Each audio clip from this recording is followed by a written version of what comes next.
Mustard Knuckle.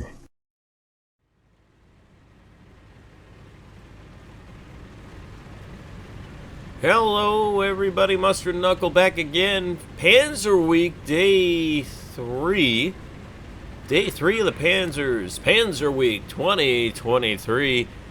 This is the Panzer 38T, which isn't really a Panzer at all. It's something that the Germans borrowed from the Czechoslovakians when they went into Czechoslovakia and said, "Hello, we're here to take your country." And the Czechoslovakians said, "Well, we can't really put up much of a fight here, so I guess it's all yours." And then the Germans said, "Well, we see you have this tank, and we want you to make it for us now." And the Czechoslovakians said, "I guess so, because we don't really have much of a choice, so I guess we'll keep making it."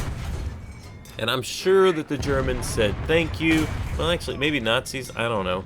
Whoever it was, they said, I'm sure they said, "Thank you very much for your efforts in designing this great tank for us to now use to kill other people," I guess. I'm sure it went something like that. So, this was designed in Czechoslovakia. It was in production. It was out of service. God, I fired so many shots at that guy. Didn't do much, which is a shortcoming of this tank, which is why this tank didn't last very long in this form. Quick reload, but the beauty of this tank, other than the quick reload, is, which I don't even know if the reload was that fast in real life or not, but the beauty of this tank is in the drivetrain, the operation, the reliability, all that kind of stuff. That's what this thing's all about. The bread and butter reliability. So, see from the side here, it kind of looks like a Martyr, doesn't it? Or it looks like a 38T. Or it looks like a flak Panzer. There you go. That, not a the Jagd Panzer 38, that one that, it's casemate and stuff. It's because it is. They took this chassis and all of its fabulous dynamics as far as driving, drivetrain, engine, all that stuff. They took all that, and then they developed it into a whole bunch of stuff, because this tank, you see that riveted construction there, not good. Not that good, at least. Not good enough to really maintain itself as a primary tank into the 40s. Once it got to the early even the late 30s, it was pretty well known this thing was a done deal. And it wasn't going to be any kind of a major combat tank going farther into the 40s. So, as you do, you already have things available. The Germans, I think, were really good at this. I'm trying to think if anybody, or if they're as good as everybody else, or what. But when you look at like the Dicker Maxes, the Nashorns, the different things built on the Panzer chassis, all the way to like a Brumbar was built on a Panzer chassis. Here we go. Let's get this guy. Okay, just a hit. Oh, he's turning sideways for us. He's trying to back up. Side shot. Okay, did something. Very little. There we go.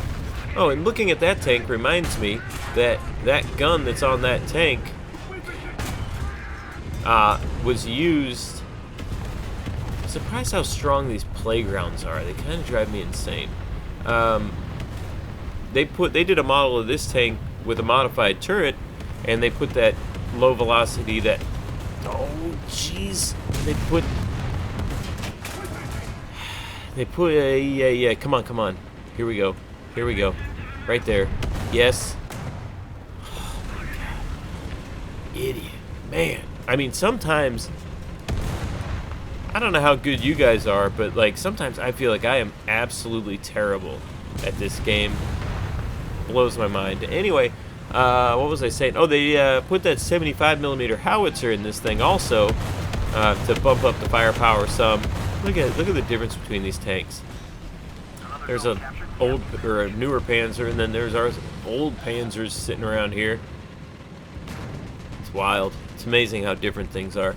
So they built a Martyr on top of this thing, which obviously had a nice high power gun.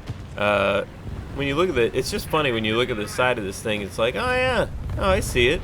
And then that 38 casemate, which is a cool tank. and the 75mm version, and the Flak Panzer. So they made all those off of this. Now, interestingly, the Germans, when they first got a hold of this tank, somebody around the corner over here. Let's see. Oh, he just fired. Gives me an opportunity. There we go. Oh, this is an assist machine. It's all about the assist with this, because you're very rarely going to get a kill on your own. Alright, let's see here. Let's clear that out. These are going to be longer shots head on, so I want to be with a little more penetration capability here. Or ricochet, whatever. Luckily, there's a big pile of trash right up here.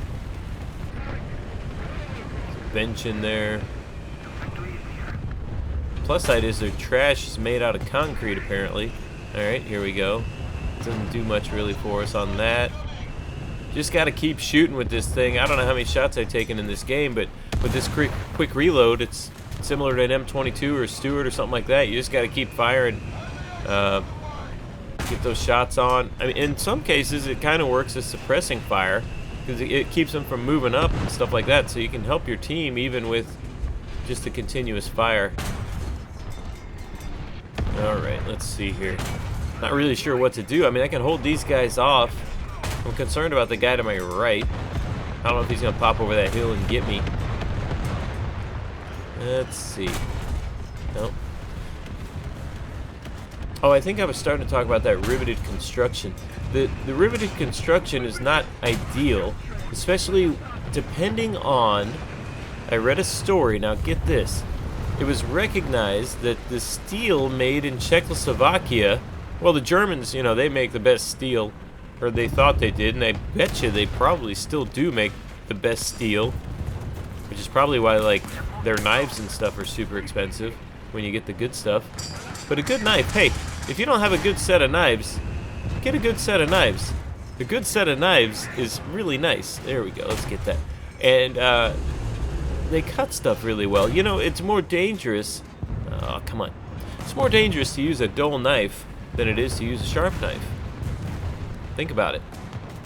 You're more likely to hurt yourself with a dull knife. Here we go. Okay, now that I've got... Well, that was a commentary about German steel quality, okay? So, in relation to... Gosh, I feel like I'm behind this guy. Oh, he's coming down here now. Okay. Finish. Oh my gosh. How many crew members does he have left in? He's got one. Oh, and I ricocheted it. There we go, finally. My gosh. So, the Czechoslovakian steel, the Germans didn't regard the Czechoslovakian steel in very highly. So they added that extra 25 millimeters to it. Oh, here we go. Maybe this guy. Oops. He's looking right at me. Scary. Wow. I don't know how I kind of did that shot. That was probably mostly luck. Alright, we gotta get... Okay, we got that guy. We gotta get on the other side of the breach now. Which, oh, they injured him. Let's see. Come on. Okay, or somebody else. There's another assist. I think I got assist streaks 5. I'm very proud of my streak of assists. So the Czechoslovakian steel was regarded as being more brittle than the German steel. So I read a story where they were talking about how they got hit in this thing, and the operators of the tank thought, I think it was just on Wikipedia or something, but they thought that they got hit by a shell. Well, they know they got hit by a shell, and they felt like all the injuries that they sustained in the tank were from there's somebody right here. Oh, too late. That's a bummer. Oh, this is a problem. Okay. Okay. I don't even know I don't know who to pay attention to. Ah, they got my gunner. Jeez. If they didn't get my gunner, I might have had a chance here. This is not good. I really... Oh, now I'm not pointing at anybody. That was a bad move, too. Jeez. Okay, stupid. Big dummy. Me. 3 kills, 5 assists. 2 zones, that's good. 6 assists now. I'm racking up the assists. Okay, so on to the story. They got hit by a shell, right? In the hull gunner position, I guess. So they got hit there, and then they bailed out of the tank, because I guess they were, I don't know. It was bad. So they bailed out, and the hull gunner, I guess his arm got cut off, and then the commander was saying that he was injured too. They were all injured, even though the shell, I don't remember, but I don't think it even went through. It hit the tank, and the rivets and the brittle steel made shrapnel like a grenade that got all these guys. So it wasn't even the shot. It was the deformation of the tank that ended up injuring all the guys inside of it. Chopped the guy's arm off. 7 assists now. 3 kills, 7 assists. Okay, it is an assist machine. That's just the way it goes. Let's see here. Mustard method. 1, 2, 3, 4, 5, 6. 6. 1, 2, 3, 4, 5, 6. I guess that's why it was a good game. So anyway, yeah, so that was the brittle steel conversation about Czechoslovakia. So this is the Panzer that wasn't really a Panzer. The Germans decided they wanted it once they took Czechoslovakia. Hope you enjoyed the video. Watch for more Panzers videos. Good luck, have fun. We'll see you in the next one.